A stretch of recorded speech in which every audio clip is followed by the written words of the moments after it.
Assalamualaikum warahmatullahi wabarakatuh. Alhamdulillah rabbil alamin. Wa bihi nasta'inu ala umuri dunya waddin. Wassalatu wassalamu ala asrafil mursalin. Al-mab'uthi rahmatan lil alamin.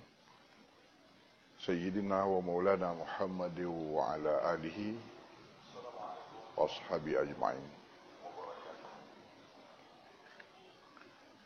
Jamaah rahimakumullah, menjelang sembahyang zuhur, sedikit pengajian yang akan Tuhan sampaikan. Semoga manfaat untuk diri pribadi dan untuk jamaah sekalian rahimakumullah.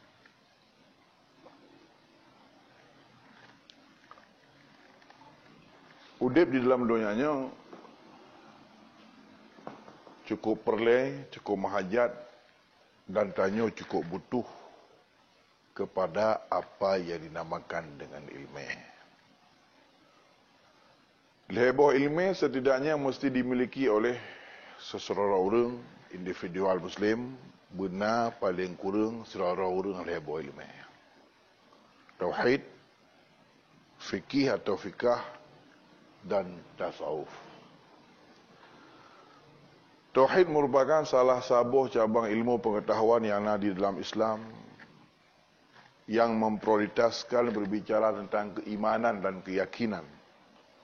Kiban cara berkeyakinan, beriktikad yang betul dalam pandangan agama. Bukan menghakimi dan memvonis, tetapi ledakalan manusia orangnya sibuk dalam hal mencari ilmu. Dalam Duratun Nasihin genukil sabuh hadis Nabi SAW, sayati 'alan nasi zaman, kelak akan datang sabuh masa terhadap manusia wate di mana yafiruna minal ulama'i wal fuqaha, bahwatanya manusia lari menjauh daripada para ulama dan para fuqaha. Fayabtaliyahumullahu bithalathi baliyat. Apabila nyan akan terjadi daripada Nabi SAW, akan Allah kirim heboh bala terhadap orang-orang yang menjauhkan diri daripada majlis ilmu para ulama dan para fuqaha. Yang ingin lu nak sampaikan salah sabuh daripada leh adalah yang terakhir. Yakhrujuna minad dunya bighairi iman. Terbuka peluang orang yang hana tim yang berat akan keluar dari dunia dalam artian mati tanpa sempat membawa iman. Na'udzubillah summa na'udzubillah. Terlebih-lebih ilmu akidah, ilmu tauhid. Ilmu akidah atau ilmu tauhid li'annahu ju'ilahu asasan yubna alaihi ghairuh. Ilmu tauhidnya dijadikan laksana azas, pondasi dasar, di mana semayang tanya untuk puasa, tanya zakat dan apapun bentuk amaliat yang lain, Allah peduk di atas tauhid dan Allah peduk di atas akidah yang benar itu. Sehingga apabila lagi tanya, nak watih, nak kesempatan, napat dan menuntut, memiliki waktu luang untuk mencari ilmu, tapi dia ada dia lebih sibuk dengan rutinitas aktivitas, meninggalkan kewajiban mencari ilmu. Maka terbuka sekali peluang untuk la yasihu salatuh, untuk tidak sah solat kitanya, karena dasar akidah tauhid yang hana betul. Makna tidak sah di sini dalam ungkapan la yasihu salatuh, sah biasanya didefinisikan dengan tu'tadu wa tu'tabaru, berhitung dan berkira dalam syariat. Sabah-sabah yang sip rukun, yang sip syarat, yang kagakun sah atau sahih, karena telah memenuhi kriteria rukun, kasih syarat. Baksurah semayang penuh karena rukun heblah. Wudu kata tung dengan betul, katakanlah. Waktu solat telah masuk. Kemudian aurat kalau tutup mandu membina batasan yang diperintahkan oleh syariat. Kala. Tetapi pun demikian, Yang kasah dalam kajian usul fiqh, kagak hitung dan kira. Tetapi apabila dalam kajian akidah, pondasi tempat gepedu amal ibadatnya munuhala betul. Seperti lagi tanya golong tak beda. Tah khaliq dan tah makhluk. Ditanya golong tak beda, tah sifat khaliq dan tah sifat makhluk. Nyo untuk akan terbuka peluang makna hanasah solat, artinya lam yukbal, tidak diterima. Hana gebi fahala. Walau secara kajian fikih amal ibadat tanyo kahadu kira tanyo tak semayang, tetapi la yuthabu, hana gebi fahala, dikarenakan tempat gepedu amal ibadat getinyo hana, iaitu tauhid. Maka urun syilun, saudara-saudara lun, abang-abang, adik-adik, para pemirsa pengajian rahimakumullah, waktu dan kesempatan yang disediakan oleh Allah Subhanahu wa taala pergunakan dengan baik. Nyo yang pertama. Yang kedua, ilmu fikih. Ilmu yang berbicara tentang tata cara beribadat kepada Allah. Solat katakanlah. Huzaifah al-Yamani natang pernah melihat seseorang yang solat di hadapannya. Lalu orang tersebut urungnya notai ketemayang hana tumaninah. Tumaninah adalah merupakan tetapnya anggota tubuh setelah bergerak.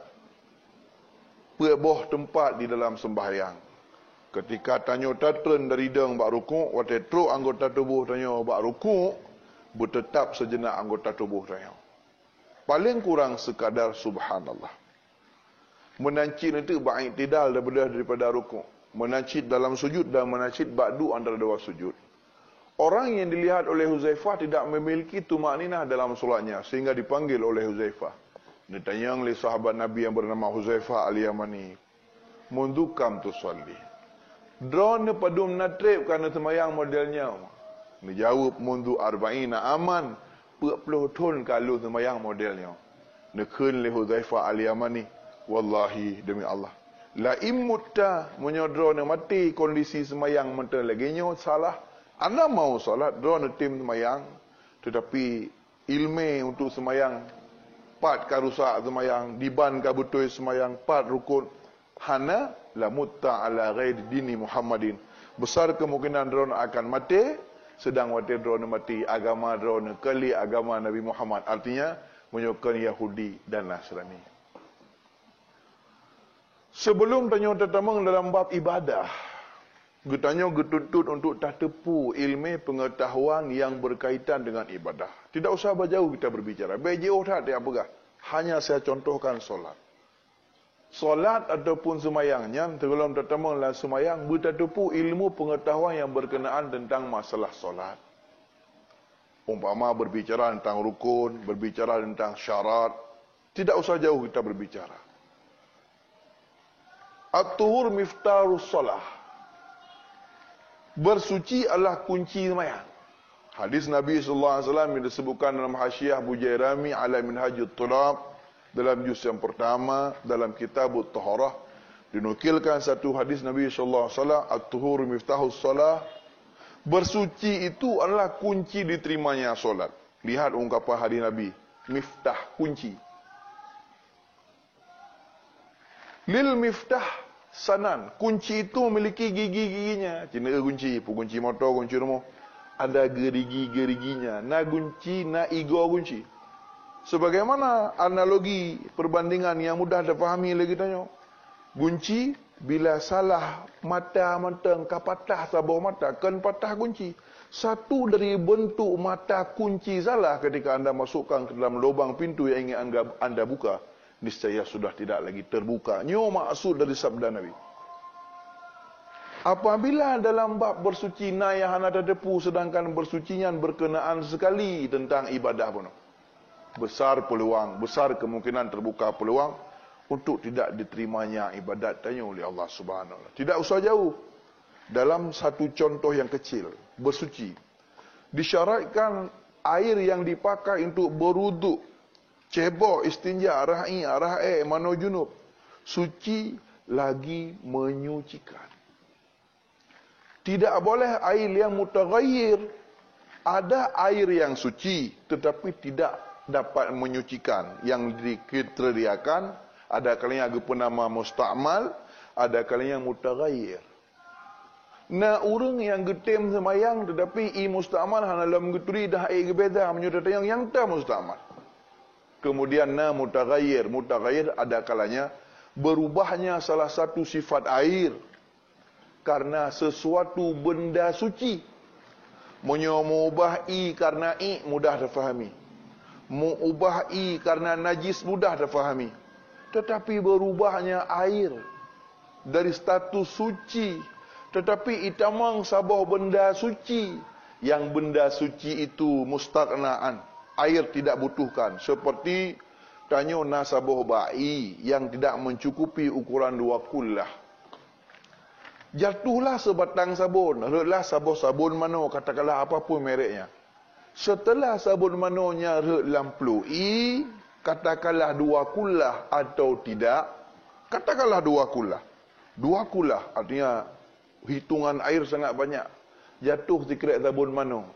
Wate tacum BI yang 2 kullah katakanlah banyak, berubah baunya seperti bau Lifebuoy atau sabun-sabun yang lain. Warna menjadi keruh.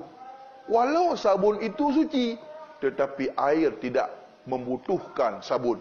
Dan memelihara sabun agar tidak terjatuh ke dalam air tidak menjadi sulit. Bukan masyaqqah ihtiraz. Ketika itu lama fu'an hana gepemaah, hanja le tak pakai inyo. Status air masih suci, tetapi tak pakai tak mana wajib haitem le, la yurfa'ul hadas, tidak akan mengangkat hadas. Tapi tengok terkadang terpakai logika. Long mana long pakai sabun. Monyo sabun kara lang itu otomatis badan kau wangi, ada hana long pakai sabun leh hana bubu. Bukan ini kajiannya. Mandi mengangkat hadas, berwudu, cebok ra'i darah adalah bagian dari ibadah, memiliki syarat-syarat ketentuannya masing-masing. Ini hanya sebuah gambaran luntuan pegah di antara selaksa banyaknya pengetahuan-pengetahuan lain yang mesti sama-sama kita miliki. Yang terakhir, katakanlah i'tiqad tanya ka betul, ilmu ibadah ka bereh, mantengna sabuh ilmu tu bagi setiap individual muslim yang harus dimiliki, yaitu ilmu akhlak atau tasawuf.